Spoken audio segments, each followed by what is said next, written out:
కాశ్మీర్ మాజీ CM national conference అధ్యక్షుడు ఫరూక్ అబ్దుల్లా జగన్ పై సంచలన వ్యాఖ్యలు చేశారు. జగన్ 1500 కోట్లు పెట్టి ముఖ్యమంత్రి పదవి కొనాలనుకున్నాడని ఆరోపించారు.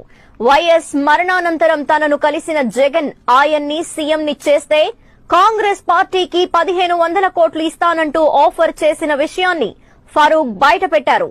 ముఖ్యమంత్రి పదవి కోసం 1500 కోట్ల అవినీతి సొమ్మును ఇవ్వచూపిన జగన్ ను ఎన్నుకుంటే మీ భవిష్యత్తు అంధకారం అవుతుందంటూ హెచ్చరించారు ఫరూక్ అబ్దుల్లా.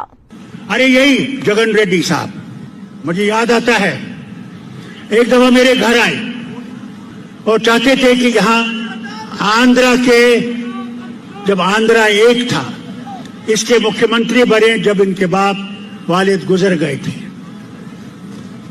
और मुझसे कहा, मैं जगन को याद दिलाना चाहता हूं, मुझसे कहा कि मुझे कांग्रेस अगर यहां का वजीर आला बनाएगा, मैं 1500 करोड़ रुपया कांग्रेस को देने के लिए तैयार हूं.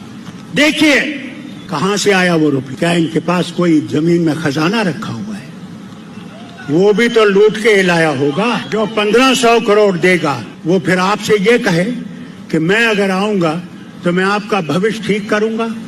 खबरदार रहिएगा, ऐसे आदमी अपना भविष्य ठीक